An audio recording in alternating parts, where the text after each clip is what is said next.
Okay, welcome back then to Hockenheim. Let me just confirm the result of the German Grand Prix for you. Now, just listen very carefully to this. If Michael Schumacher wins in Hungary in 3 weeks' time, he will be world champion once again. Confirmation of the result then.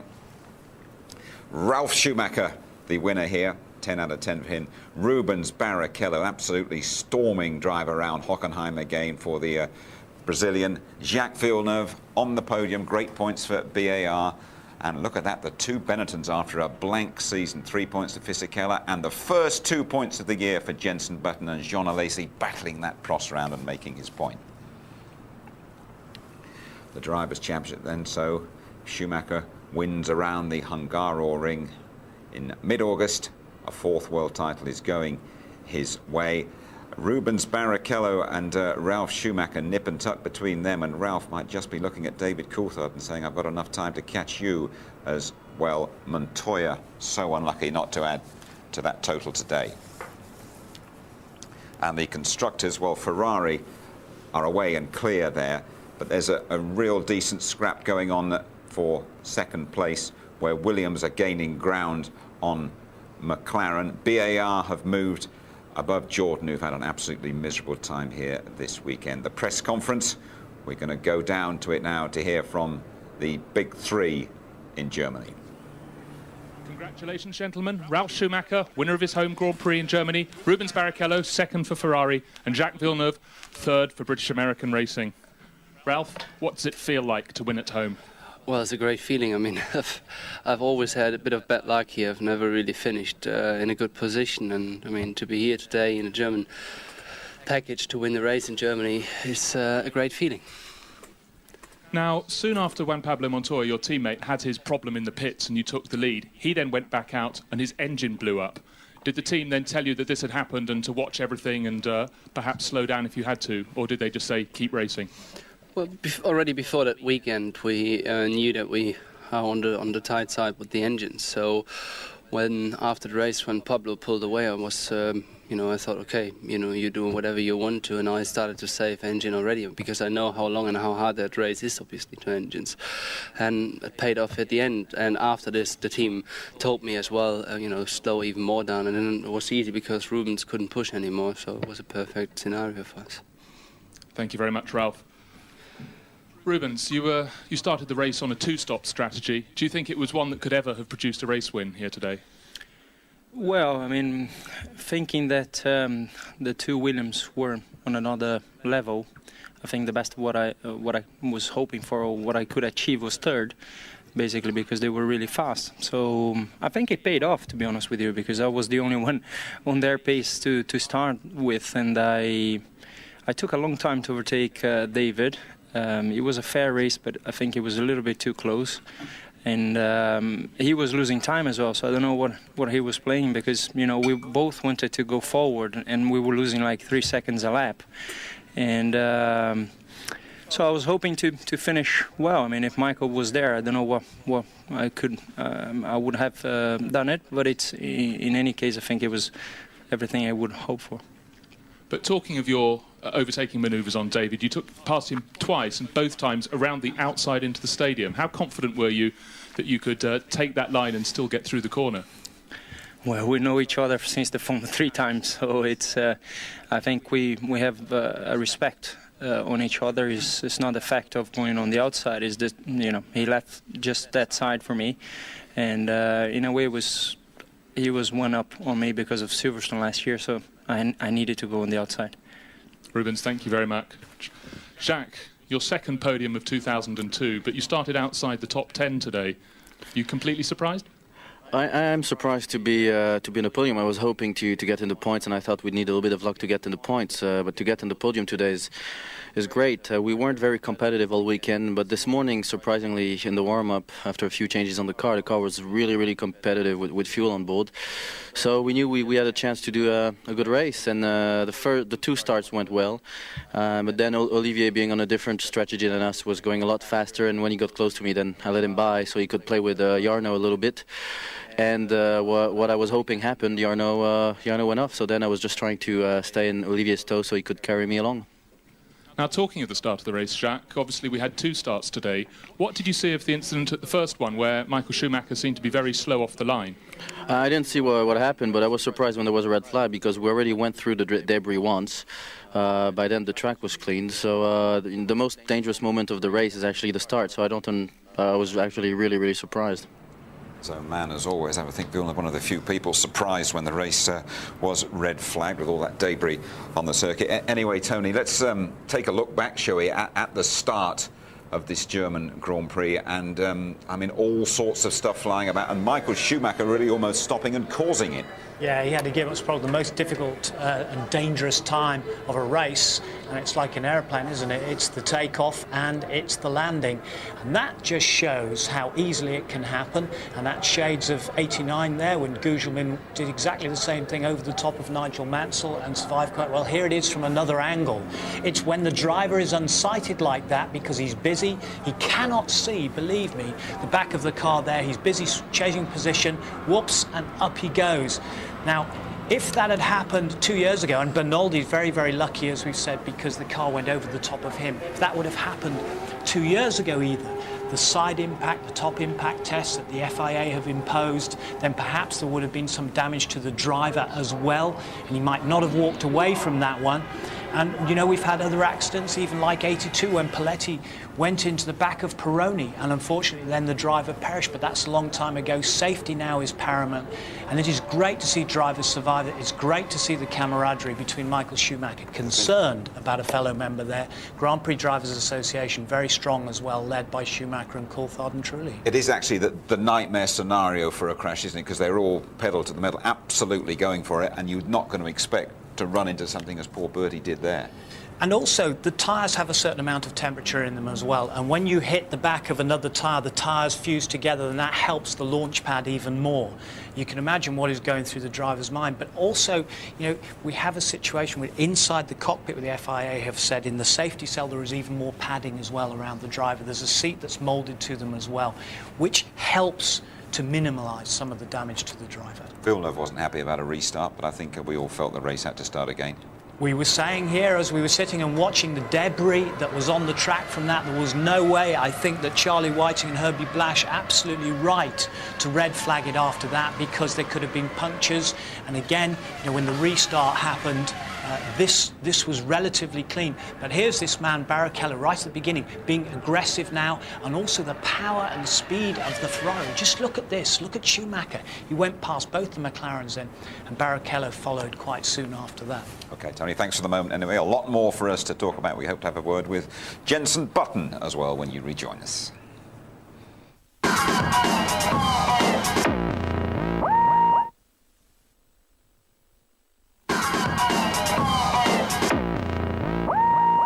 You're back with us reviewing the German Grand Prix won by Ralf Schumacher. Now, Tony, Ralf, the big winner here today, but a big tick, I think, for Rubens Barrichello, who won here last year in such emotional circumstances. I just think that Barrichello was aggressive from the start. You know, he made so many moves, even the one with Coulthard, which we really enjoyed. Fabulous passing and repassing. And he was just on it the whole time and so committed. And I think the other story of this whole race is that all the other field, the rest of the runners in the field knew the power of the package of BMW, of Michelin and Williams together. They'd almost conceded before they started, so much so that Michael said, I've just got to watch where Coulthard is. And unluckily for David, he went out when he could have scored some more points. It's been a long time coming. Jenson Button has a couple of World Championship points under his belt at last, and Jenson is going to have a chat to us now. Well done, Jenson. Thank you. A long wait. A bit of a shock to you that it's come here? A slight shock, but again, we've been good all weekend. I mean, it hasn't been points finishes, but we've been looking quite good, and you know, the consistency of our car and the reliability has really helped us here. So we're here finishing 5th and 4th, which is great for the team, and we really need it as well at the moment. Have there been times when you've doubted your own ability a bit this season? No, of course there hasn't been, but it's been difficult. I knew there was problems, and also in myself I had to learn new things on the car, which I found difficult at certain times. But it's good to get this result, more for the mechanics and all the people that work so hard behind the scenes and everything. So it's good for everyone. Let's just talk about the race, Jenson. Were you involved in the smash at the start at all? No, I saw Bertie's car behind. I could just see the wooden plank of the car in my mirrors, which was pretty scary. But the good thing is he was okay and able to get out there again. As you can see, these things are pretty strong.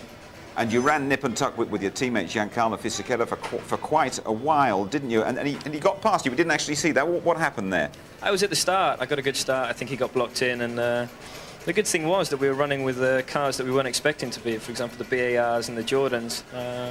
It really proves, you know, our tyres seem to be working well. I think the Michelins are. And also the car was very reliable and up to speed. It was good to see and great to feel. It's so much, you know, it's a much better feeling when you're able to race with cars like that. It's very different for you, this one, compared to the one that you had at Williams. Are you learning along the way? Yeah, definitely. I've learned a lot this year. You know, and it's been a tough year for me, but it's, you know, it's getting better. We're still going to have tough races, I think. But I've learned a lot, and hopefully that can show over the rest of the year and also next year. But the best thing to get a 5th place here is, I mean, last year was a 4th place, and we've almost got the same finish. So hopefully the rest of the season will be the same. Everybody's taking a 3-week break now, Jensen, after what's happened to Heinz Howard Frentzen. There are 1 or 2 people, well, I mean, shifting drivers all over the place, really. Can you give us any steer on where you might be next season? Oh, next season? I thought you meant next week. Next week I'll be on holiday, and nobody's allowed to phone me at all. But next season, yeah, I'm at Benetton next year. That's what my contract says, and that's where I want to be at the moment. So that's where I am. Good. Enjoy your holiday, Jensen. Well done. Congratulations on a couple of points. Thank you. OK, one of the main movers in that team is Mike Gascoigne, and let's have a little word with him now after Benetton's best day of the year. Mike, I saw you just before the race. You said to me, different place but same blank, but it all turned around for you, didn't it? Yeah, I mean, it was a great race. Great boys did a great job, and both drivers did a fantastic job. I had a bet with the chief mechanic who said we'd score points today, and he bet me 20 quid, so I think I better go and pay him. How much do you owe him? I'll pay him quite a lot, I think. For the You were betting against your own cars, were you? He said we'd score points, and I didn't think we could, but it was a great performance. The tyres were very, very good, and apart from Giancarlo's little mistake at the end, both guys didn't put a foot wrong. Bit of a lucky day for you as well? Well, you make your own luck in the end, don't you? We've had to endure quite a lot. I mean, it's a tremendous result for Renault. They've had so much criticism over the engine. This is a power circuit. OK, we needed some people to drop out, but we got 2 cars to the finish. We've had lots of criticism about the reliability, and we've come home 4th and 5th, so it's something to enjoy. Well done. Thanks very much. Very pleased for Benetton, who've taken a bit of a slapping throughout the season. Very sad for Juan Pablo Montoya, who seemed to have the race won, didn't he? And the first sign, really, that things were going wrong for Montoya was his pit stop. Yeah, there'd also been a slight problem, if you remember, at Silverstone when Ralf Schumacher went slightly ahead and stretched the wires when he stopped. But this was a problem with the rig, and they had to switch clearly to Ralf Schumacher's fuel rig, which cost him an enormous amount of time.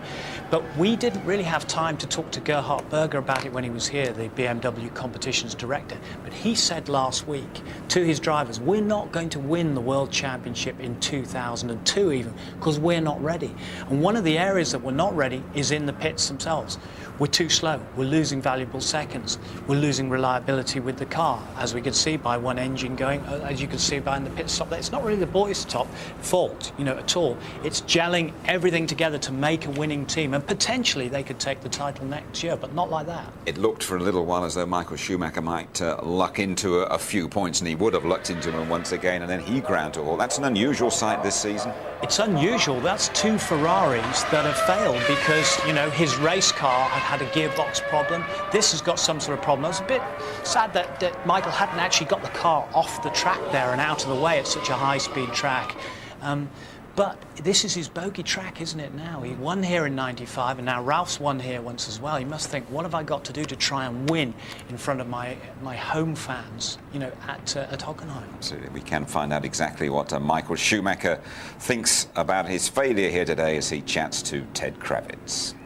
No room for this. Michael, bad luck, I suppose. You can't win them all.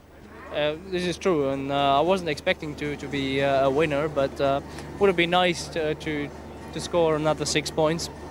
So we could have finally done it in Hungary, but like that we have to wait a bit longer. Bit of a crazy race it was. Was it any consolation David didn't score too? It was an up and down race in terms of emotion, but not too high on the other side because it is not a decider race for the championship anyway. But on the other side, even being not finishing, we did go another step towards the championship, which is good as well. I suppose you might have had a feeling that Ralph would have been the winner today. Certainly, I mean, seeing Ralph and Rubens up there, it makes up for some of the disappointment. By our mathematics, a win in Hungary for Michael Schumacher. It is world title number 4. Juan Pablo Montoya going for his first F1 victory after the pit stop. Worst to follow as well. Well, there's this question mark about reliability, performance on the track. Poor Juan Pablo Montoya, he's had the lion's share of the retirements this year. He's had hydraulics, he's had electrics, he's had collisions, he's had 2 crashes. And now when he's starting to get his act together in qualifying and really learning the art of complete Formula One, the reliability problem hits him and this cruel luck hits him, which is why he's gone off without talking to anybody. He's an angry young man and quite I think in fairness what he said was unprintable. He said a few things before he left, but I'll leave that to your imagination. David Coulthard a bit more reflective after what happened to him here today, but the McLaren's never on the money throughout the weekend, really. No, and I think David has lost out here because he didn't test in Monza, which is a high-speed place where you can test and you can really replicate the conditions here at Monza. His tyres, the car was chewing the tyres. He never had the right setup. And just when he needed the luck to stay in there, you know, after Michael Schumacher had retired, his bad luck comes back and really hits him. The strain after that pit stop, and everything seemed to let go. And unfortunately, with Hakkinen out as well, and all the Mercedes top brass here, it's not good for McLaren when they've made some leeway after Silverstone, especially the win. Luciano Berti had an interesting afternoon.